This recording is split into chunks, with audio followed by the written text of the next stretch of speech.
Yo, nakama, selamat datang kembali di Frame Rush. Kali ini kita akan membahas manga One Piece chapter 1173 yang berjudul Generasi Para Pejuang. Kalau di chapter sebelumnya fokus ke politik dan sejarah Elbap, di chapter ini konsekuensinya langsung meledak di medan perang. Dan yang bikin chapter ini kuat bukan cuma aksi, tapi emosi dan tragedi. Di Elbap bukan cuma raksasa yang bertarung. Di chapter ini masa lalu Brook juga terbongkar. Zoro menghadapi para raksasa yang kehilangan kendali dan sebuah keputusan salah membuat kapal anak-anak hancur. Chapter ini menunjukkan satu hal, perang Elbap sudah menyentuh generasi berikutnya.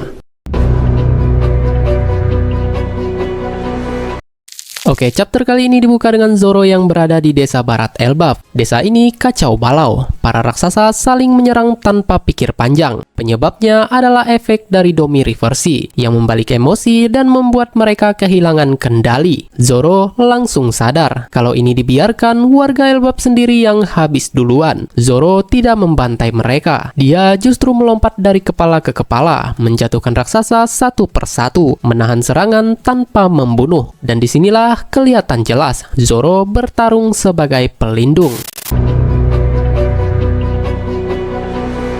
Lalu fokus berpindah ke Brook, di hadapannya berdiri Gunko, sosok misterius yang sejak awal terasa aneh. Dan di chapter ini, Brook akhirnya sadar. Dia mengenali Gunko sebagai Putri Suri, putri dari kerajaan lama yang punya hubungan langsung dengan masa lalu Brook, dan dikenal dengan julukan kelam, yaitu Putri Pembunuh Ayah. Brook lalu menyebut nama Onjin, seseorang yang dulu sangat berjasa dalam hidupnya yang telah dibunuh oleh Gunko. Tapi yang bikin suasana makin berat, Gunko sempat sadar sesaat. Dia memperingatkan Brook, "Pergilah sebelum aku kehilangan diriku lagi." Namun sebelum Brook bisa bereaksi, Imusama kembali mengambil alih tubuh Gunko. Tanpa emosi, tanpa ragu, Gunko menyerang Brook lagi. Kali ini tanpa sisa kesadaran. Ini memperkuat satu fakta mengerikan, Imu bukan sekedar penguasa, tapi pengendali. Dan Brook harus bertarung melawan masa lalunya sendiri.